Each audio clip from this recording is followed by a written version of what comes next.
Justement, il est avec nous ce soir. Junior Miranda, bonsoir. Oui, bonsoir. Comment allez-vous?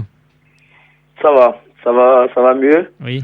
Comme on a dit à samedi, Oui. il faut évacuer, il faut déjà penser à ce match hyper important samedi. Donc voilà, c'est ce qu'on essaie de faire et c'est ce qu'il faut aussi pour cette performance samedi contre le premier. Alors justement, qu'est-ce qu'il a manqué à cette équipe de Pontarlier? Même, on sait que faut être efficace en football. Qu'est-ce qu'il a manqué justement pour cette équipe de Pontarlier passe ce tour? Bah ouais, là on vient d'écouter le coach Oui. Jean-Luc qui vient de parler. Ça nous a manqué un peu d'efficacité, peut-être un peu de réussite. Oui. On a eu quelques occasions pour débloquer avant eux. Après, le football, il est comme ça. Il y avait une belle équipe de Grenoble Oui, en face. c'est vrai. Et voilà, félicitations à eux. Aujourd'hui, on a notre pain quotidien qui est revenu, qui c'est le championnat de CFA2. Les objectifs, c'est de rester en haut. Et ça passe par des matchs comme celle de samedi. Alors c'est vrai que Grenoble a été réduit à 10, comme vous avez dit. C'est vrai qu'on se dit inconsciemment souvent que ce sera peut-être plus facile, mais finalement cette équipe grenobloise a été très dure à jouer. Ouais, parce que c'est une équipe quand même avec des joueurs qui ont connu, pour certains, le monde professionnel, la Ligue 2, le National. Donc c'est quand même des joueurs qui ont beaucoup d'expérience, qui a su gérer leur moment de difficulté. Et après, ils ont eu la réussite aussi sur ce but qui nous a fait mal. Mais voilà, c'est une belle équipe de Grenoble, mais c'était aussi une belle équipe de Pontarlier qui a fait un beau parcours. Je pense que nous, on est fiers de ce qu'on a fait cette année en Coupe de France. Alors c'est vrai que oui, l'entraîneur de Grenoble n'est autre qu'Olivier Guégan, qui est passé du côté du Stade de Reims. Justement, qu'est-ce que vous a dit Jean-Luc Courtet à la mi-temps de cette rencontre quand il y avait encore 0 partout?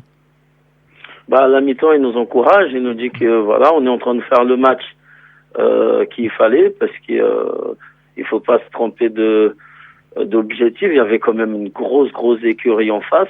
Donc 0-0 à la mi-temps sur un terrain qui était difficile à jouer. C'était plutôt une bonne performance. Ça aurait pu faire pareil en deuxième et peut-être de les amener en prolongation pour les faire douter. Malheureusement, c'était pas le cas. Donc le jour d'aujourd'hui, pour nous, c'est du passé. C'était une très belle aventure. On a quand même battu le plus gros club de la région il y a moins d'un mois. Donc aujourd'hui, voilà, on avance, on a des objectifs qui sont clairs, c'est de rester en haut de tableau de championnat. Oui, puis c'est un match où les joueurs, comme vous l'avez dit, c'est vrai, n'ont rien à regretter, qu'ils ont vraiment tout donné. Même dans la défaite, ça reste une satisfaction, si on peut retirer du positif. Oui, parce que moi, sur le terrain, j'ai l'impression que mon équipe, elle a tout donné. Oui. Qu'on a fait le match à 16, on l'a préparé dans la semaine à 16, et les joueurs qui étaient sollicités par le coach a tout donné. Donc à partir de là, c'est le foot qui est comme ça. Ça a tourné pour Grenoble, mais nous, on est fiers de ce qu'on a fait. Alors c'est vrai qu'il va falloir, comme vous l'avez dit, se reconcentrer sur le championnat. Ce n'est jamais évident. Vous allez recevoir 2 fois. Et dès ce samedi à Paul-Robe, le premier, Sainte-Geneviève. Et ensuite le troisième qui est ce Longet. Oui, donc c'est une grande source de motivation. Parce que c'est des matchs à un jeu très important. Là, aujourd'hui, on joue le premier. On sait très bien que si on arrive à les battre, on prendra la tête du championnat.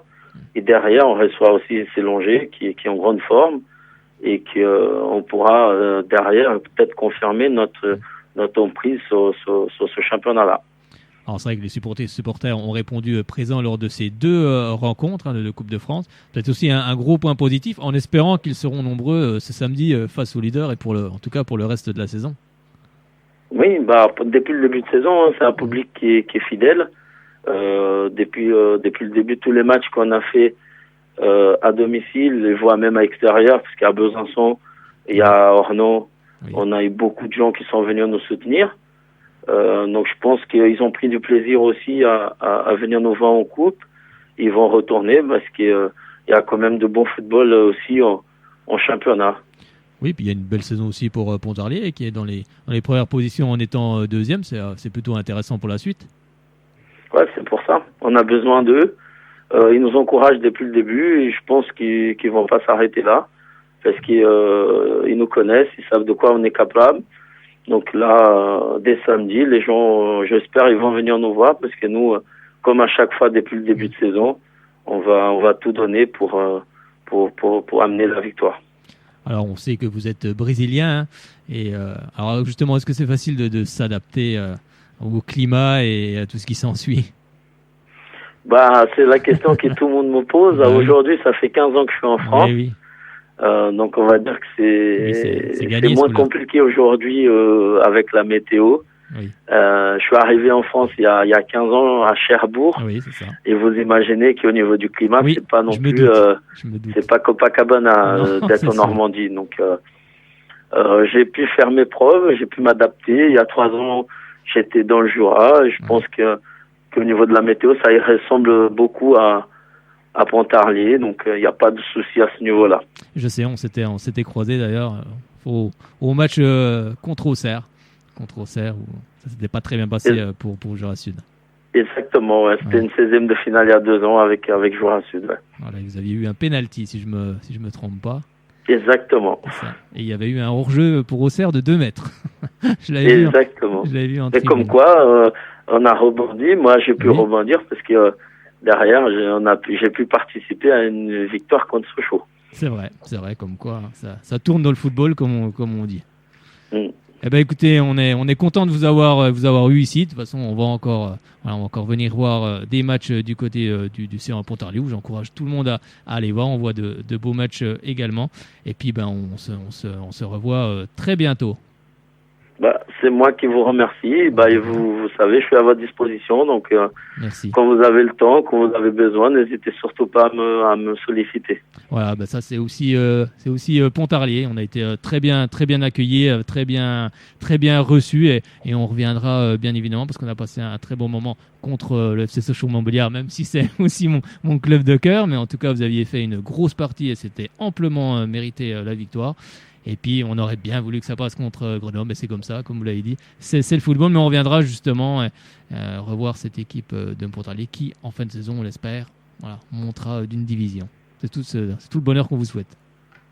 Ok, c'est gentil. Je vous remercie. Et je vous dis à très bientôt alors. Eh bien, à bientôt, pas de problème. Merci bien, bonne soirée et bonjour à tous les dirigeants de Pontarlier et à tout le monde.